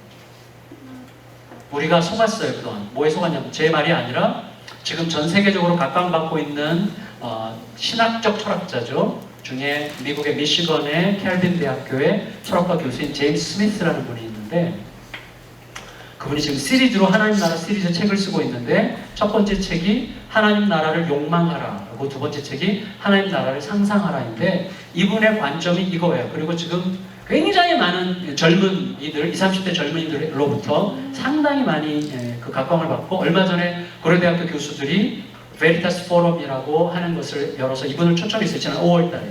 사실 저도 이제 작년에 3개월 동안 고대 그 베리타스 포럼 교수님들이랑 3개월 동안 저랑 같이 성경 공부를 했는데, 그때 이제 저도 초대를 받았는데 저는 사실 못 갔어요. 제임스 스미스에 저도 굉장히 관심이 많아요. 제임스 스미스의 핵심은 이거예요. 교회가 데카르트에게 속았다 이거예요. 데카르트에게 속았다. 데카르트는 인간의 존재를 생각한다, 거론하는 존재한다로 이어갔어요. 그러니까 생각을 바꾸면 존재가 바뀌는 생각을 하게 했어요. 이성적 판단으로 많은 것을 바꿀 수 있다고 생각함으로써 교회도 어느새 그 영향을 받아서 교회 안에 가장 많이 들어온 게 설교예요. 설교는 물론 중요하죠. 근데 잘 가르치면 잘 변할 거라는 착각을 일으켰다는 거예요. 많이 배운다고 변하는 게 아닙니다. 사람은 결국 몸에 밴 대로 사는 거예요. 이 사람이 말하고 있죠. 그래서 이분은 어거스틴으로 돌아가야 된다는 거예요. 어거스틴은 뭐라고 그랬냐? 인간은 생각하는 존재가 아니라 인간은 욕망하는 존재라고 했어요. 욕망하는 존재라는 것은 몸의 이야기, 결국 몸의 이야기. 내 몸이 원하는 것, 내 몸이 갈망하는 것을 따라서 사는 거지, 인간은 생각이 바뀐다고 존재가 바뀌는 게 아니에요. 이분이 쓴 책 중에 이런 거예요. You are what you want 라는 책이 있어요. 당신은 당신이 원하는 것입니다. 육체 이야기예요. 결국은 내 몸이, 이분이 말하는 육체라는 것은 단순히 몸뚱이를 얘기하는 게 아니라 내 몸과 관련되어 내 온 존재가 추구하는 무엇이지, 사고방식과 구분된다. 연결되어 있지만, 무슨 말이냐면 이거예요. 이분 이런 식으로 설명을 해요. 컴퓨터 자판을 생각해 보세요. 컴퓨터 자판에 리을자 양쪽 옆에 무슨 자가 있죠? 쌍시옷자 양쪽 옆에 무슨 자가 있죠? 아무리 생각해도 생각이 잘 안 나거나 몰라. 근데 양손으로 얹어놓으면 얘가 알아서 쳐. 머리가 기억하는 게 아니라 몸이 기억하는 거예요. 몸이. 운전도 머리로 하지 않습니다. 옆 사람이랑 막 주절거리면서도 막 다 하잖아요. 몸이 하는 거예요. 몸이 기억해요. 최근에 여러분 장의 뇌라는 책이 있어요. 장의 뇌. 자, 뭐냐면 우리가 음식을 먹을 때 입에서 맛있어. 먹죠. 근데 배탈이 나죠. 입에서 맛있다는 것은 뇌가 느끼죠. 근데 장의 뇌가 훨씬 똑똑해요. 장은 몸에 해로운 거면 내보내요. 머리 뇌는 먹어. 근데 장은 걸러내. 장에도 뇌가 있다. 장이 그걸 걸러내요. 이게 되게 중요한 부분이에요. 우리의 몸이 사실은 우리가 그동안 우리의 몸을 생각보다 굉장히 천하게 여겼어요. 우리도 모르게 어느새 이원론에 빠졌어요. 생각이 바뀌고 그리고 머리에 좀 사상이 바뀌면 굉장히 많이 변할 거라고 생각했는데 성경은 처음부터 이원론이 아니에요. 예수님의 부활은 육체의 부활이잖아요. 모르셨어요? 예수님 몸으로 부활하셨어요. 몸으로. 예수님 몸으로 오셨고 몸으로 죽으셨고 몸으로 부활하셨고 몸으로 승천하셨어요. 영원히 그 몸의 못자국을 가지는 자로. 몸이 얼마나 중요한지 몰라요, 여러분. 결국 몸의 이야기여야 돼요. 근데 우리는 그동안 너무나 말 가지고 생각 가지고 깔짝거렸어요. 교회가 그리스도의 뭐죠? 그 교회가 그리스도의 생각입니까? 교회는 그리스도의 몸이에요. 사람들이 교회를 보면 그리스도를 느껴야 돼요. 근데 우리는 생각만 많아가지고 말은 잘하는데 교회 가면 냉랭하고 드라이하고 판단하고 정죄하고 그리스도의 냄새가 안 나요. 몸이 없어. 거기 몸이. 그리스도의 머리만 있어. 그것도 굉장히 착각하고 오해한 머리가 있는 거죠. 저는 사실은 저도 별볼이 있겠어요. 저도 똑같은 존재인데 그래도 그냥 개척하고 그리스도의 몸이 되려면 어떻게 해야 되겠는가? 단순하게 실천하기로 했어요. 그래서 그리스도의 몸은 이 땅에 생명을 낳으러 오셨다. 근데 그리스도의 몸이 생명을 낳는 방식은 깨뜨려집니다. 그리스도의 몸이 깨뜨려질 때 생명이 나왔다. 그러므로 우리도 그리스도의 몸이라면 그리스도의 몸으로서의 교회라면 깨뜨려져야 된다. 이 단순한 신학적 전제 속에서 저희 교회가 그래서 이제 분리개척을 하는 거예요. 분리개척. 부교육자 중에서 5년 동안 사역을 하고 본인이 원하고 교회가 예스하면 본인이 성도들 100명까지 데리고 나가서 개척을 하게 해요. 지금 3개 정도를 했는데 요번에 이제 내년까지 5개가 이제 나가거든요. 부목사들은요 교회 걱정 하나도 안 해요. 지 챙겨 나갈 것만 엄청 챙기는데 그걸 다 견디면서 좀 돈을 더 안 주나 한 명이라도 더 안 오나 나쁜 놈들이에요. 근데 그걸 참으면서 그게 몸에 깨뜨려지냐. 그게 몸에 깨뜨려지. 나갈 때는요 정말 허접한 사람은 없죠. 근데 내가 별로 이렇게 인간적으로 말해서 별로 도움이 안 되는 사람들은 안 나가. 정말 저를 좋아하고 그렇지 담임 목사님의 의지에 순종하고 담임 목사님과 함께 가야 이 목회 철학과 함께 가야지라고 하는 훌륭하게 준비된 분들이 다 나가. 그래서 분리개척 할 때마다 정말 가슴이 아픕니다. 그렇지만 가슴 아프게 행복한 묘한 게 있는 거예요. 행복해. 네. 어쨌거나 교회가 그리스도의 몸이 되고자 몸부림하는 게 굉장히 중요해요. 그래서 이런 질문을 항상 하게 되는 거예요. 우리의 지역 사람들은 우리 교회를 보면서 예수를 느끼는가? 우리가 그리스도의 몸으로 부름받았잖아요. 우리 결국 몸의 이야기로 존재하는 자로 부름받은 자들이에요. 몸의 이야기. 되게 중요한 거죠. 제가요, 사실은 저희 이제 둘째 딸이 우리 김춘하 전도사님 굉장히 미안해하시는데 그럴 필요 하나도 없어요. 저희 이제 김춘하 전도사님이 이제 우리 청소년 캠프 때 운전하고 가다가 교통사고가 나가지고 저희 둘째 아이가 임신 7개월 때 이제 제 아내가 전신 마취 수술을 해야 됐거든요. 턱뼈가 으스러졌어요. 이제 여기를 철심으로 받고 40일 동안 아무것도 못 먹었어요. 그때가 애가 7개월 때, 임신 7개월 때. 그러니까 제가 각서를 쓰고 애가 어떻게 될 수도 있다는 각서를 쓰고 전신 마취 수술하고 40일을 못 먹어야 되니까 그런 상황에서 태어났는데 이 아이가 진짜 자라면서 제 아내 입에서 죽고 싶다는 말이 끊어지지 않게 했어요. 초등학교 한 6학년 때부터 중학교 3학년 때까지 얘는 진짜 지랄을 제가 이제 좋아하는 학자 중에 하나가 르네 지라르라는 학자가 르네 지라르라고 있어요.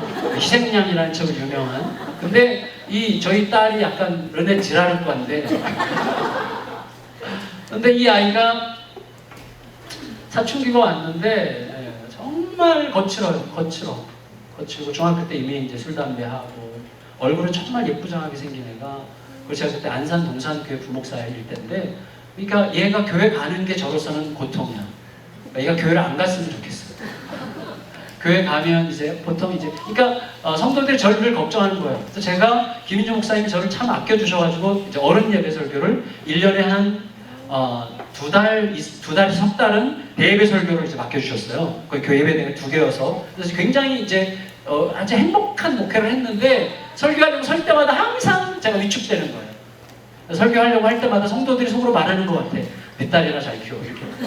그래서 막 너무 이게 힘든 상황이고 내가 목회를 그만둬야 되나 이런 생각을 늘 했어요.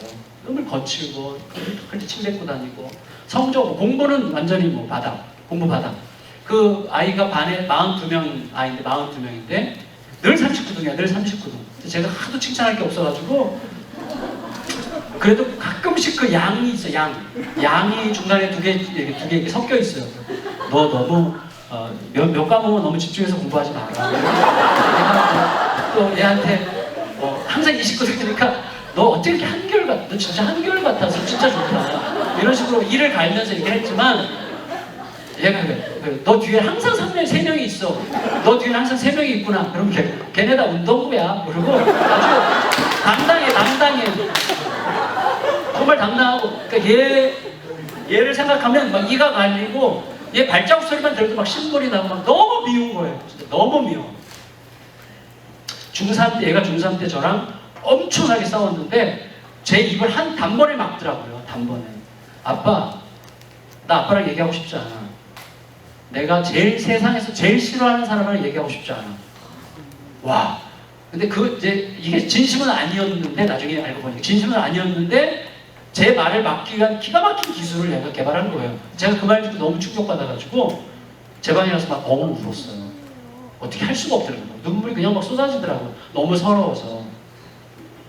야, 나는 열심히 산 것밖에 없는 것 같은데 물론 내가 과거에 참 청소년기 때 나한테 더 심했지만 내가 지금 안갚음을 하는구나. 뭐라고 할 수도 없어요. 나도 그랬으니까. 그거보다 좀 덜했어요. 솔직히 저는. 그러는데 얘가 고등학교 갈 고등학교가 없었어요. 성적이 없어서. 근데 지금 알아서 가겠대. 어딜 갈 건데 그랬더니 알고 봤더니 저기 화성시 저기 끝에 남양만이라고 있어요. 거기에 김진홍 목사님이 세운 둘의 자연고등학교라고 있어요.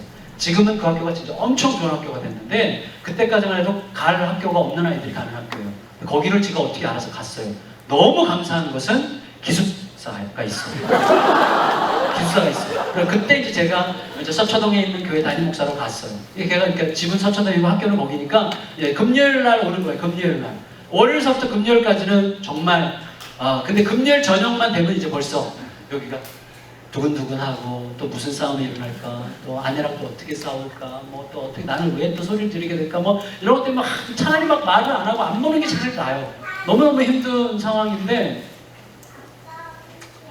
내가 고등학교 이제 1학년 들어갔을 때 거기서도 공부 바닥. 거기서 공부를 아예 안 해요.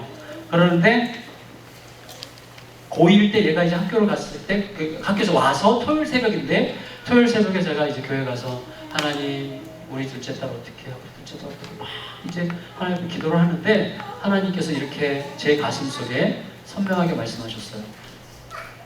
내가 너에게 사랑하라고 준 딸을 너가 사랑하지 않는데 내가 뭘 어떻게 하겠냐. 자, 하나님께서 우리 딸을 변화시킬 수 있는데 변화시키실 수 있어요. 변화시키는 유일한 방법은 나를 통한 사랑이라는 거예요. 내 온몸을 통하여 나가는 사랑. 근데 내가 딸을 사랑하지 않고 있다는 거예요. 그건 맞는 말이죠. 100% 제가 동의할 수밖에 없는 말이에요. 사랑할 수가 없어요. 하나님께서 이렇게 말씀해요. 나는 너를 사랑할 수 있었다고 생각해? 사랑할 수 없는 자를 사랑하신 게 하나님의 사랑이죠. 그래서 제가 그랬어요. 그래도 제가 우리 딸한테 다 양보했어요. 다. 뭐 너 목사 딸 아니어도 되고 목사 딸처럼 살 필요 없어. 그냥 너가 돼. 다 양보하는데 제가 속으로 끝까지 양보 못하는 게 하나가 있어요. 뭐냐면 적어도 인간이라면 너가 사람이라면 이러면 안 되지. 사람이라면 집에 들어오면서 인사라도 해야지. 사람이라면이라는 이 전제가 끝까지 사라지지 않는 거예요. 하나님께서 그날 아침에 저희 가르쳐 주신 게 내가 어떤 조그만 전제라도 갖고 있었다면 너를 사랑할 수 있었겠느냐. 그냥 사랑한 거야. 너의 존재를 그냥 사랑한 거야. 근데 내가 분명히 말했지. 내가 너희를 사랑한 것 같이 너희도 서로 사랑할지. 내가 너희를 사랑한 것 같이. 그게 사랑이더라고. 그게 사랑. 그 사랑은 불가능한 거예요. 불가능한 사랑이에요. 그래서 제가 그날 알았어요. 하나님, 이 사랑은 불가능합니다. 그래서 죽으라고 하셨군요. 그래서 사랑은 죽음이더라고요. 하나님, 저를 죽여주세요. 오늘 아침에 저는 딸에 대하여 죽겠습니다. 그랬더니 어떤 감동이 왔는가 하면 딸에게 사랑하지 않은 것을 가서 사과하라는 감동을 주셨어요. 또다시 자아가 살아나. 사과하기는 죽어도 싫어. 그냥 내가 알아서 사랑하려고 하면 되지. 아닌 거예요. 사과하라는 거예요. 그날 새벽에요. 안 일어나지더라고. 늦게까지 안 일어나죠. 그날 제가 알았어요. 새벽에 늦게까지 못 일어나는 분들의 마음이 어떤 마음인지 저 진짜 이해가 됐어요. 겨우 일어나서 집으로 가는 도중에 계속해서 화가 나는 거예요. 하나님, 잘못은 전현이 다 했는데 왜 내가 미안하다 그래야 되나. 이런 마음이 막 드는 건데요. 제가 머리가 진짜 좋아요. 잔머리가. 그래서 제가 잔머리가 발달해가지고 만일에 오늘 사과를 요 타이밍을 놓치면 사과하지 않아도 되는 굉장히 많은 이유를 합리적으로 내가 생각해낼 수 있는 능력이 있다는 걸 제가 느꼈어요.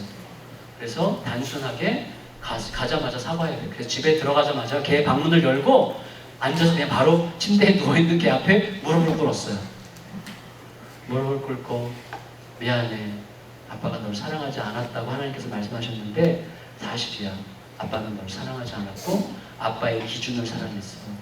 아빠의 기준을 오늘 버리기로 결정했는데 그게 잘 지켜지면 좋겠고 너도 아빠를 불쌍히 여겨서 기도 좀 해줘라. 정말 미안해. 아빠가 널 사랑하지 않아서. 얘는요 등 돌리고 듣지도 않은 저하고 딴 척 하고 있더라고요. 제가 사과하는 중에 너무 자존심이 상해가지고 중간에 취소할 뻔했어요. 끝까지 사과를 하고 제 방에 왔는데 굉장히 쉽지 않더라고요. 아직은 좀 힘들더라고요. 근데 그 다음 주일 지나고 월요일 날 아침 얘가 학교를 갔거든요. 갑자기 기적이 온 거예요. 기적이. 어떤 기적이냐면 얘가 학교를 갔는데 너무너무 보고 싶어지는 거예요. 저게 기적이라는 거예요. 내 안에서 너무너무 보고 싶어. 얘한테 토요일 날 사과를 하고 났더니 얘가 학교를 갔는데 너무 보고 싶은 거예요. 진짜 못 견딜 만큼 보고 싶은 거예요. 얘가 학교 간 다음에 몇 시간 있다가 제가 차를 몰고 갔어요. 거기를 2시간 걸려서 학교를 찾아가서 간식 이따만큼 사갖고 와서 주고 친구들 나오라 해서 치킨 사주고 그 다음에 약속했어요. 제 스스로 10,000원 달라 그러면 30,000원 1시간 내달라고 그러면 3만 무조건 3배 사라. 그래야지 내가 갚을 수 있겠다. 그래가지고 그 다음에 뭐 공부했니 뭐 했니 이래라 저래라 이런 거 일치 안 하고 딱 하나만 했어요. 사랑해. 사랑해. 너가 아빠 딸이어서 정말 고마워. 처음에 이 말이요 정말 징글징글해요. 정말 안 나와. 근데 이게 이제 습관이 되다 보니까 내가 고3 때쯤 되니까 이게 자연스러워지더라고요. 그러니까 사랑한다고 얘기하다 보니까 사랑이 나가더라고요. 고3 때 저한테 문자가 왔어요. 아빠, 세상에서 가장 사랑하고 존경하는 한 사람을 꼽으라면 아빠야. 제가 그 문자를 받고 막 엉엉 울었어요. 진짜 엉엉 울었어요. 너무너무 감격스러워서. 내가 이제 고3 졸업할 때가 됐는데 갈 대학교가 없어. 성적이 없으니까 갈 대학교가 없어. 저는 이렇게 진심이었는데 저희 딸한테 이렇게 얘기했어요. 하림아, 너 대학 안 가도 돼. 아빠는 우리 딸이 고졸이라는 게 너무너무 자랑스러워. 진짜 저는 진짜 자랑스러워. 우리 딸이 고졸이라는 게 그렇게 자랑스럽더라고요. 난 우리 딸이 고졸이라는 게 너무 자랑스러워. 진짜로 아무것도 안 해도 돼. 그랬더니 얘가 아빠 무슨 소리야. 우리 학교가 농어촌 특례가 돼. 그러니까 선견지명이 있어요. 우리 집안에서 화성에 제일 먼저 진출했고 농어촌 특례가 되는 학교로 간 거예요. 그래서 영어과에 지원을 했는데 한 명 뽑는 영어과에 지원했는데 떨어졌어요. 제가 얘 손을 잡고 하나님아 걱정하지 마. 나는 너가 대학교에 입학원서를 냈다는 게 너무너무 자랑스러워. 우리 딸이 대학교에 입학원서를 내보다니 진짜 너무 진심으로 자랑스럽더라고 그게. 내가 근데 아빠 나 대기번호 1번이야. 내가 그때 2등이잖아. 한 명 뽑는데 대기번호 1번이 2등이야. 와, 너 2등이야? 와, 진짜 자랑스럽다. 그랬더니 얘가 한다는 말이 2명 지원했더라고. 그래서 그날 얘랑 손을 잡고 기도했어요. 하나님 붙은 그 아이 다른 학교 가게 하여 주시옵소서. 다른 학교 가게 하여 주시옵소서. 그랬는데 결과적으로 걔가 다른 학교를 가가지고요. 저희 딸아이가 대학생, 영어과 대학생, 서울대학교 영어과를 들어갔어요. 네, 좀 남쪽에 있는 서울대학교인데 천안에 가면 남서울대학교라고 있어요. 무조건 좋은 대학교예요. 저희 딸이 다니는 학교니까 너무 좋은 대학교예요. 저는 그 학교를 자랑스럽게 생각합니다. 저희 딸이 그 학교 들어가서 대학교 1학년 이제 첫 학기 마쳤는데 성적표를 가져와서 당당하게 보여줘. 아빠 내 성적표 봐봐. 했는데 올 F야. 전과목 낙제. 또 어떻게 된 거냐 그랬더니 얘네 학교는 출석만 잘해도 C나 D는 주는 학교로 내가 알고 있는데 어떻게 된 거냐 그랬더니 아빠 나 대학 생활이 이렇게 재밌는 줄 몰랐어. 일단 교문까지 들어가. 교문 들어가서는 수업을 거의 안 들어간 거예요. 그냥 놀았어. 어떻게 하려고 그래? 좀 기다려보세요. 그러더니 1학년 마치고 호주로 갔어요. 호주. 그래서 워킹 홀리데이를 가가지고 1년 살고 돌아오면서 아빠 내가 왜 공부해야 되는지 알았어. 그러면서 그때부터 공부를 하는데요. 계절학기를 듣고 하면서 빵꾸난 모든 과목을 계절학기 때 다 메꾸고 3학년, 4학년 때는 장학금을 받았고 국가장학금까지 받아서 졸업을 했어요. 기적이죠. 저희 가정에서 기적이에요. 그리고 나서 졸업하고 한 1, 2년 있다가 얘가 학교에서 차려주는 학교에서 차려주는 회사가 있더라고. 거기에 당첨이 돼서 회사 하다가 저희 교회 부목사랑 눈이 맞아서 결혼을 해가지고 지금 사모님이야.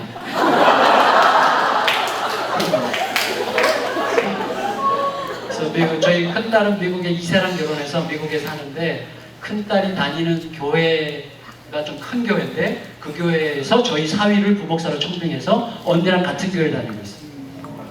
지금 얼반이라는 캘리포니아에서 정말 언니랑 같이 잘 살고 있어요. 저희 둘째 딸을 생각하면 저는 두려울 게 하나도 없어요. 진짜 두려울 게 없어요. 저희 셋째 딸이 지금 언니의 전철을 받고 있지만 아무 상관이 없어요. 아주 여유 있게 지금 친구가 되고 있어요. 그리고 하나님께서 이 아이를 다루실 거다 확신하고 있어요. 이 아이랑 대화할 때 딱 하나밖에 없어요. 그날이에요. 그날. 무릎을 꿇은 그날부터 변화가 시작돼요. 제가 한 게 아니에요. 할 수밖에 없도록 하나님께서 뭐라고 하셨고 몸의 이야기가 그 아이 속에 새로움을 일으키기 시작합니다. 우리 모두가 다 복음을 말할 게 아니라 복음을 전할 게 아니라 복음을 살아내는 몸의 이야기로 서로 안에 그리고 주기쁨 교회가 속해 있는 지역사회 안에 진짜 그리스도의 몸으로 존재하기를 예수님의 이름으로 축원합니다. 존귀하신 주님 은혜를 감사드립니다. 귀한 교회 공동체와 함께 나누는 이 말씀이 우리의 가슴에 남고 우리의 몸에 남아 우리의 삶이 되게 하여 주시옵소서. 존귀하신 예수님의 이름으로 간절히 기도드리옵나이다. 아멘.